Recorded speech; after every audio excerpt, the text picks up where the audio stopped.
नमस्कार छात्रों, मैं लकिया आहूजा स्वागत करती हूँ आप सभी का राजस्थान सरकार और वेदांता के CSR इनिशिएटिव ई कक्षा में, जिसके टेक्निकल पार्टनर है मिशन ज्ञान। तो बच्चों, हम पाठ 2 पढ़ रहे थे विज्ञान में और भोजन के घटकों के बारे में, संतुलित आहार के बारे में हम काफ़ी चीज़ें समझ चुके हैं।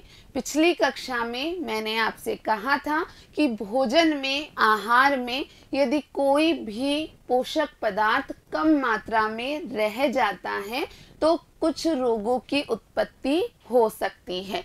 तो बच्चों, आज की क्लास में हम कुछ अभावजन्य रोगों की बात करेंगे। तो चलिए शुरू करते हैं।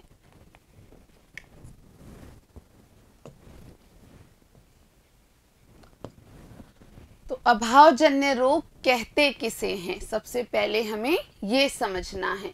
तो ध्यान रखिए कि यदि किसी भी पोषक पदार्थ की आहार में लंबे समय तक कमी रहती है तो उस कारण कुछ रोग उत्पन्न होते हैं और उन्हें हम क्या कहते हैं? अभावजन्य रोग कहते हैं। तो बच्चों ध्यान रखेंगे कि यदि कोई भी पोषक पदार्थ लंबे समय तक किसी व्यक्ति के आहार में अनुपस्थित रहता है, उसकी कमी रहती है, तो उस व्यक्ति को अभावजन्य रोग उत्पन्न हो सकते हैं। आगे बात करते हैं बच्चों कि मुख्य जो पोषक पदार्थ हैं उनकी कमी से क्या समस्या हो सकती है। तो प्रोटीन की यदि कमी रहती है, हम जानते हैं कि प्रोटीन का एक मुख्य कार्य शरीर की वृद्धि एवं विकास होता है। तो प्रोटीन की कमी के कारण कई सारी समस्याएं उत्पन्न हो सकती हैं, उन सबको हम देखते हैं बच्चों।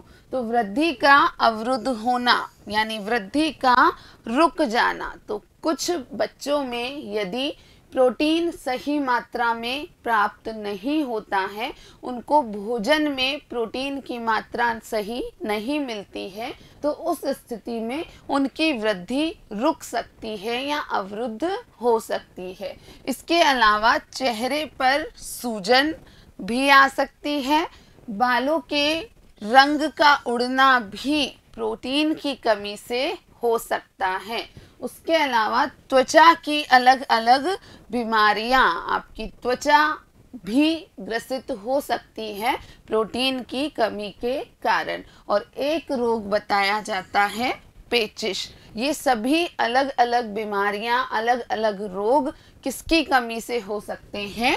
प्रोटीन की कमी से हो सकते हैं। तो बच्चों, प्रोटीन एक मुख्य पोषक पदार्थ है और आपको इसे भरपूर मात्रा में, उचित मात्रा में लेना ही चाहिए। उसके अलावा बच्चों, यदि प्रोटीन तथा कार्बोहाइड्रेट दोनों की ही कमी लंबे समय तक होती है, कौन कौन से पदार्थ? प्रोटीन तथा कार्बोहाइड्रेट। यदि दोनों पदार्थ किसी के आहार में लंबे समय तक कम मात्रा में है या अनुपस्थित हैं, तो ऐसे व्यक्ति की वृद्धि पूरी तरह अवरुद्ध हो जाएगी। तो बच्चों ध्यान रखो कि यदि आपकी आयु में प्रोटीन तथा कार्बोहाइड्रेट आप अच्छे से अपने आहार में शामिल नहीं करते, तो इसका विपरीत प्रभाव, नकारात्मक प्रभाव आपकी वृद्धि की प्रक्रिया पर पड़ सकता है। तो आप सभी अच्छे बच्चे, मुझे आशा है कि आप इस बात को समझते हैं और सभी पोषक पदार्थों को भरपूर मात्रा में, सही मात्रा में भोजन में शामिल करते हैं। अब बच्चों, हम बात करेंगे कुछ मुख्य विटामिन तथा खनिज की कमी से होने वाले रोगों की। तो ये मुख्य रोग हैं जो अलग अलग विटामिन या अलग अलग खनिज की कमी से होते हैं। तो पहला विटामिन जिसकी हम बात करेंगे वो है विटामिन ए। बच्चों, विटामिन ए का कार्य हमारी जो दृष्टि की क्षमता है उसको बनाए रखना होता है, ये हमने पढ़ा था।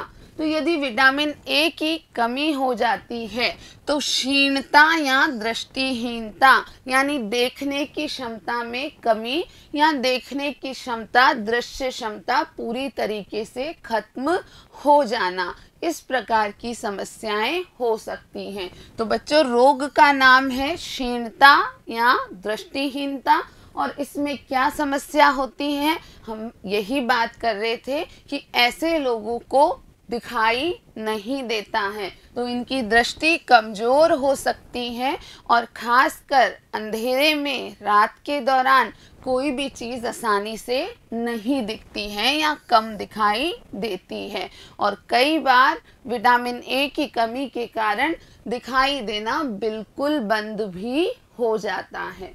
बच्चों, अगला विटामिन है विटामिन B1।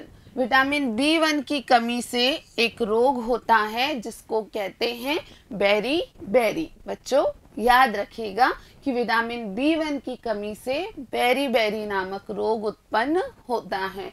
इस रोग की जो मुख्य चिन्ह हैं उनकी हम बात करते हैं, तो दुर्बल पेशियां और काम करने की ऊर्जा में कमी, यानी ऐसे लोग जो भोजन में विटामिन B1 को ग्रहण नहीं कर पाते हैं, उनको बेरी बेरी नामक रोग हो सकता है, जिसके कारण उनकी पेशियां बहुत दुर्बल हो जाती हैं, और क्योंकि पेशियां दुर्बल हो जाती हैं तो किसी भी कार्य को करने में उन्हें समस्या आती है, तो काम करने की ऊर्जा उनमें कुछ कम हो जाती है।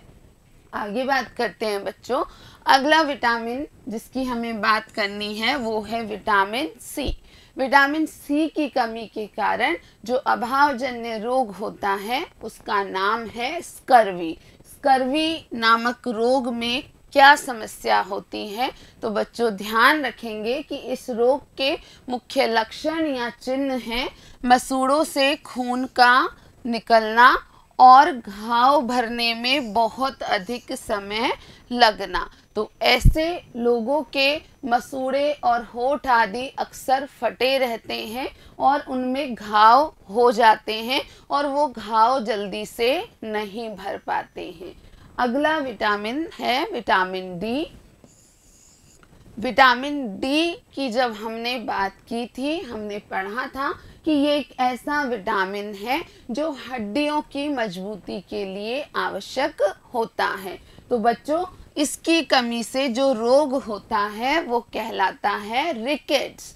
याद रखेंगे कि विटामिन डी की कमी से रिकेट्स नामक रोग उत्पन्न होता है, और ये जो रोग है इसके मुख्य लक्षण आप समझिए कि इसके लक्षण हड्डियों से ही संबंधित होंगे। तो अस्थियों या हड्डियों का मुलायम होकर मुड़ जाना। रिकेट्स यदि किसी बालक में हो जाता है विटामिन डी की कमी के कारण, तो उसकी हड्डियां या उसकी अस्थियां मुड़ जाती हैं, वो मजबूत नहीं रहती हैं, मुलायम होने के कारण मुड़ जाती हैं। उसके बाद बच्चों, एक मुख्य खनिज लवण है कैल्शियम, और कैल्शियम भी हमारी हड्डियों और हमारे दांतों के लिए बहुत महत्व रखता है। ये बात हमने जब कार्य को पढ़ा था तब की थी। तो बच्चों, यदि कैल्शियम भोजन में कम होता है, अभावजन्य रोग जो उत्पन्न हो सकता है वो है अस्थियों का क्षय तथा दंत क्षय, यानी हड्डियों और दांतों का क्षय हो सकता है। तो कमजोर अस्थियां और दांतों की कमजोरी, दांतों में बहुत ज़्यादा दर्द होना, दांतों का टूटना या टूट टूट के निकलना, ये किसकी कमी से होता है? कैल्शियम की कमी से होता है। उसके बाद हम बात करते हैं आयोडीन की। आयोडीन भी एक महत्वपूर्ण प्रकार का खनिज लवण है, और इसकी कमी से जो रोग होता है उसका नाम है घेंगा या गोइटर रोग। बच्चों, ज़रूर याद रखिएगा कि आयोडीन की कमी से घेंगा या गोइटर नामक रोग होता है। इस रोग के मुख्य लक्षण क्या हैं? तो इस रोग में गर्दन की ग्रंथि फूल जाती है, जो ये वाला हिस्सा है ये फूल करके मोटा हो जाता है, और बच्चों में यदि ये कमी होती है, बच्चों में आयोडीन की कमी के कारण मानसिक विकलांगता भी उत्पन्न हो सकती है, यानी उनकी सोचने समझने की क्षमता भी कम विकसित हो पाती है।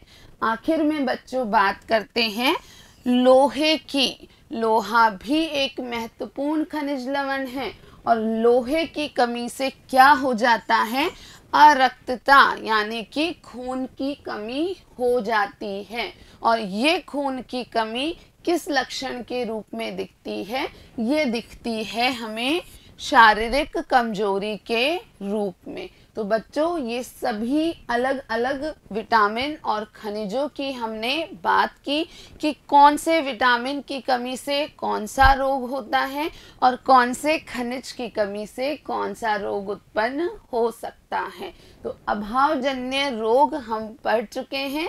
अब अगले भाग में बच्चों हम अभ्यास प्रश्न हल करेंगे। हमारा दूसरा पाठ भोजन के घटक पूर्ण हो चुका है और अगले भाग में हम अभ्यास प्रश्नों को हल करेंगे। तो बच्चों तैयार रहिएगा अभ्यास प्रश्नों को हल करने के लिए। वीडियो देखने के लिए आप सभी का बहुत बहुत धन्यवाद।